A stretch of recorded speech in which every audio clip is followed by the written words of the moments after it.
Hi, my name is Pat, and this is my channel, Book Chat with Pat, and I'm glad that you're here. Today I'm going to be doing a really interesting new original tag that was created by my friend Bob at Robert G. Reader of Books. And this is called the BookTube Behind the Scenes original tag.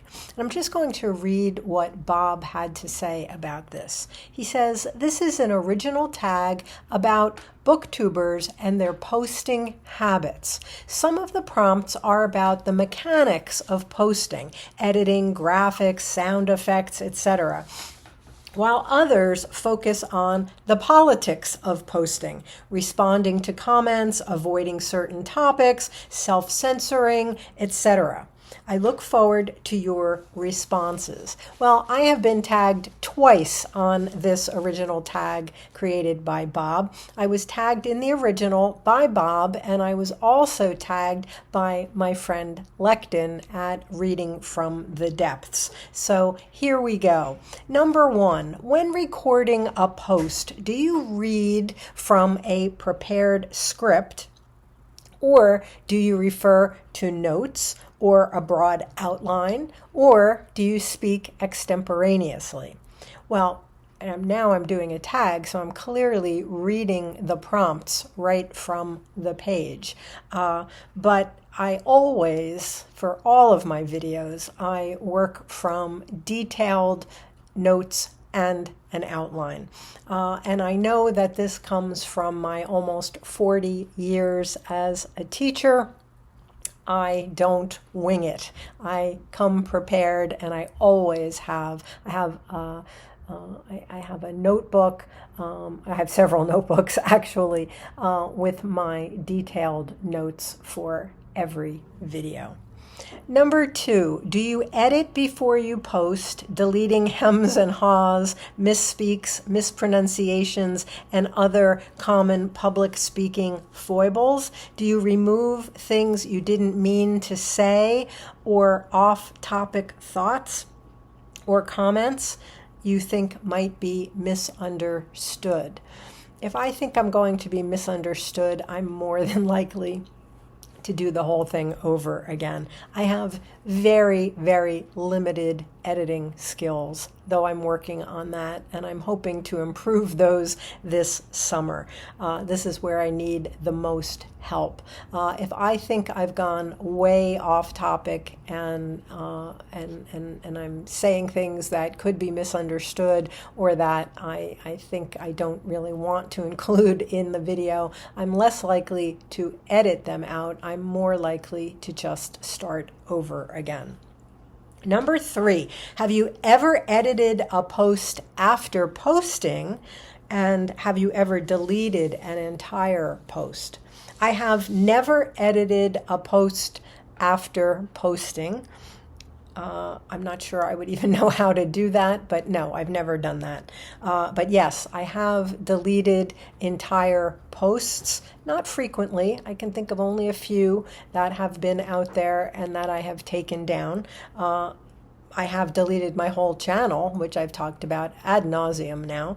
I did delete the whole channel once after my first weekend on BookTube, but for the most part, no. I don't tend to go back and delete afterwards, but there are a couple of videos that I have taken down.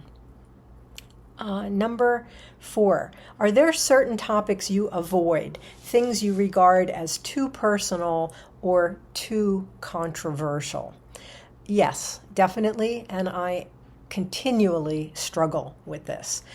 There are a lot of things that I don't talk about on the channel, and sometimes I wonder if I'm being cowardly or disingenuous by not talking about certain things.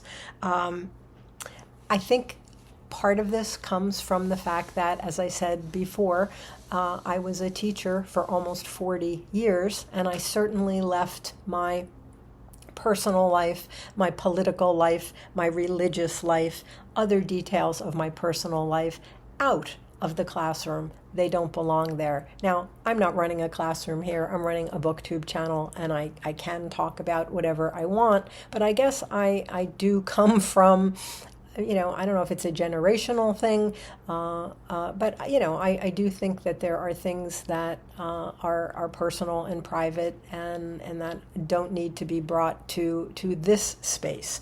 But I also I struggle with it. It's a continual struggle.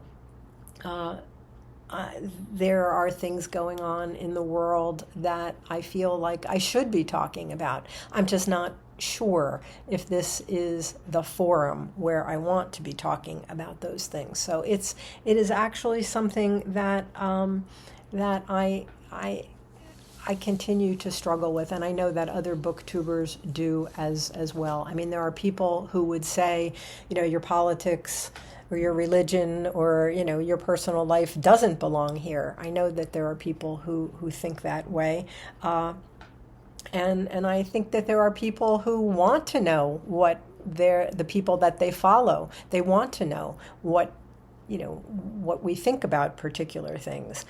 These are very difficult times that we are living in, and I struggle every single day. I'm struggling even to answer this question with what I think my purpose and my mission is here, and I think it's evolving. So while I'm thinking that way, I tend to keep my deeply held beliefs and views off the channel for the most part. Though I think that if you've been watching me for any amount of time, you probably have a good idea of what I think and feel about many issues. And certainly the fact that I've been talking about banned books for a year and a half should probably give you, some clue about some of the things that I hold dear. Okay. Number 5. Do your posts include graphics, special lighting, music, fast cuts, or other design enhancements? I wish. And when I learn how to do those things, maybe they will. But right now, no. I mean, yes, I have lighting. I have very limited equipment and very limited skills in all of these areas. But if anybody wants to help me, I'd love to hear about it. Number 6, do you have a target number of posts each week? Yes, my norm for each week is 3. I tend to post on Saturday, Tuesday, and Thursday, but I also tend to add extra posts. So usually from me, there's a minimum of 3 posts a week, but I have done as many as 5, depending on what I have to talk about. Number 7, are there certain themed posts you contribute to regularly, such as Poetry Thursday or What Are You Reading Wednesday? Yes. I think the staples of my channel and the things that I do every week are what you would call regularly or themed posts, that I post regularly. I tend to do a tag on Tuesdays. I tend to do Poetry Thursday on Thursdays. I try to do my weekly wrap-up every Saturday. Sometimes it's Sunday, but usually it's Saturday. So those are the staples and the regular things that I participate in. But because I'm overwhelmed by tags, I have so many, and they're really backed up, and I'm just trying to keep at them. Sometimes I will do 2 of those in a week. And a lot of people are doing that, or finding ways to do more than 1 tag in a video. Those are also ways that people are trying to keep up with this. I have a series that is particular to me, and that is books I love to teach, but I post that sporadically. I've done, I think, 14 episodes of that, but I don't do those every week. I do those when the spirit moves me. Those are those are themed posts that I do regularly, but not necessarily every single week. Okay. Number 8. How important to you is the number of your subscribers? Is there a target number you're hoping to reach? If you don't hit your target, would you consider dropping out of BookTube? And are your posts designed to attract new subscribers? And are you distressed if you lose subscribers? That's a multi-part question there. Okay.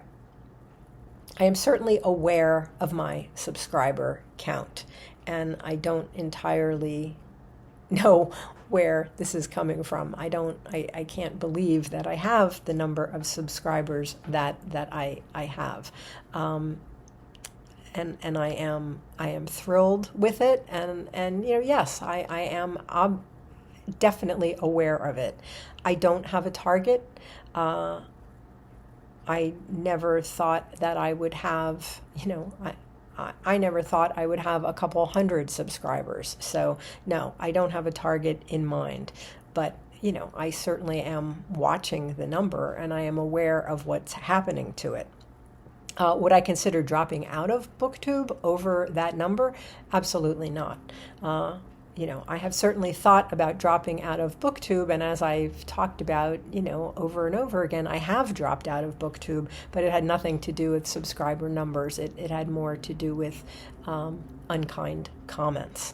Are your posts designed to attract new subscribers? They are not. I don't understand the algorithm. I don't know what attracts viewers and what doesn't. I've looked at my analytics from time to time. I have trouble even following them. I don't understand them. Some of the things that attract viewers are not what I think would be my best work. Things that I care deeply about don't attract viewers. YouTube tells me every week what my lowest viewed videos are. They tell me every week that people are not interested in my poetry videos, and I know that while they don't have the wide viewership, I know that they have a loyal following, and that's who I do those for those people who care about my poetry videos, and for myself, because I care about it, and I think that it's really important. Am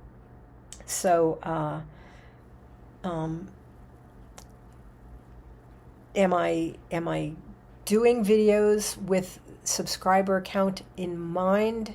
No, because I don't even know what gets subscribed. I mean, I do. I know what my highest viewed videos are, and I don't understand that. I don't understand why one is higher, more highly viewed than one that I, really threw myself heart and soul into.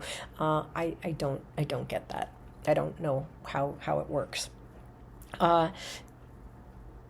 It does distress me when I am made aware that I've lost subscribers, particularly if I have the idea that they're real people and not bots. I know that the numbers go up and down, and that there are, subscribers who aren't real people, and so they come and go. So that doesn't affect me at all. But there have been a couple of videos that I've made on topics that are important, and then I will see that I've lost several subscribers, and that's that has been distressing. I made a Poetry Thursday video after the election, and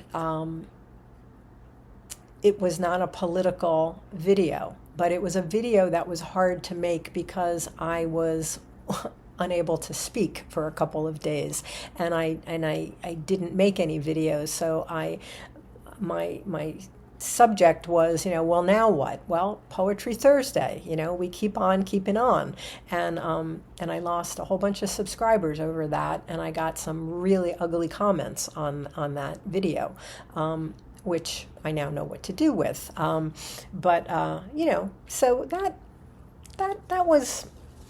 that was distressing, I guess. I did and again, it was poetry. I did a video. I was taking requests on topics to talk about for Poetry Thursday, and I did an episode on social justice, poetry related to social justice, and I lost a whole bunch of subscribers. Like how are you against social justice?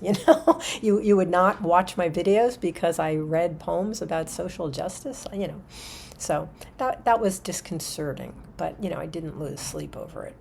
Okay. Number 9, do you always respond when tagged?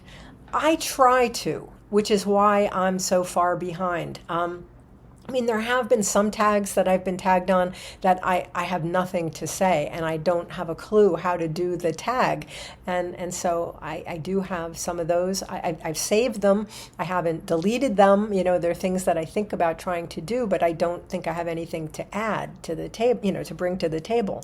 I do try to respond. When people tag me, I try to do the tag, and I try to tag others. It's been a great way to build community. And that's really the purpose, I think, of these tags. It's an opportunity to talk about some interesting bookish and channel related topics, but it also, invites people to the party. It invites people to the table. So if somebody reaches out to me and tags me, I want to let them know that I appreciate being tagged and that I want to do their tag. I just am failing miserably at keeping up with them, but I'm working on it. I'm trying. Number 10, do you respond to viewers' comments? Are your responses lengthy or only a thumbs up or down? I try to respond to every comment.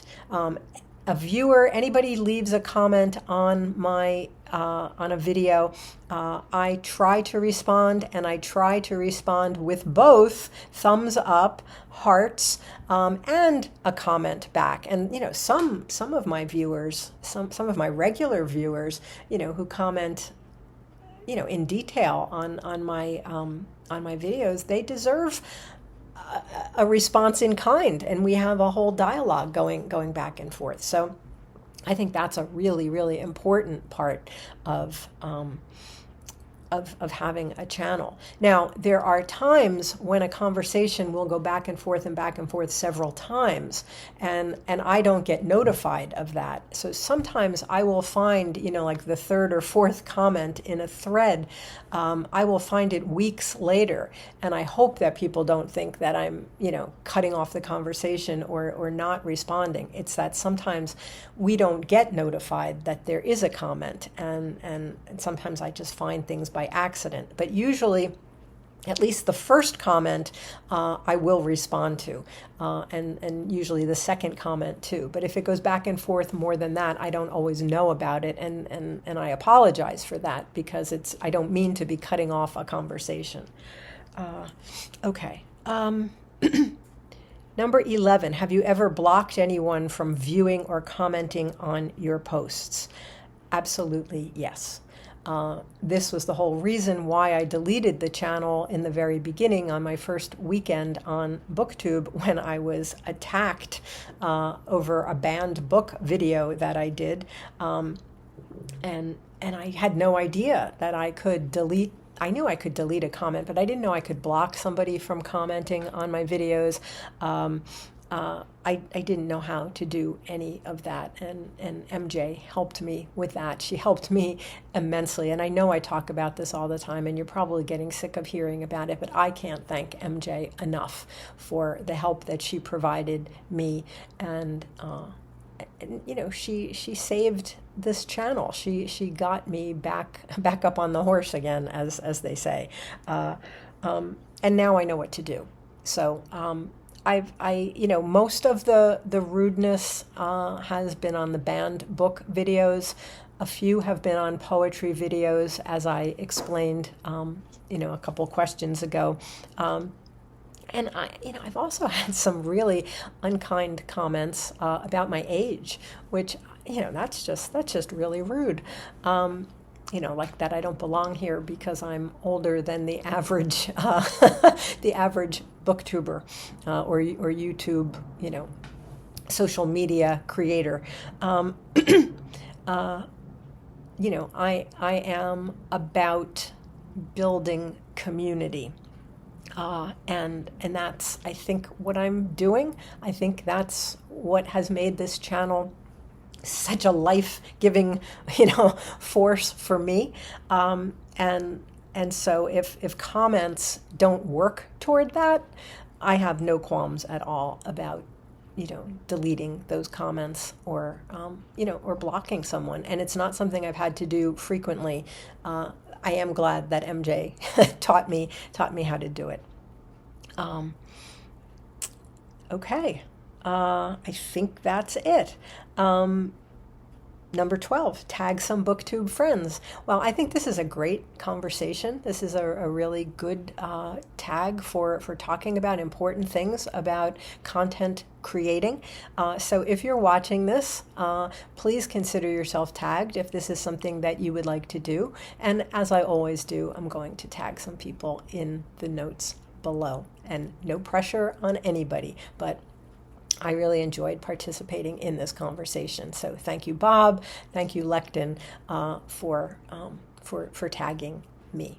So as always, I thank you for watching. I hope that you're doing well. I'll speak with you again soon. Take care.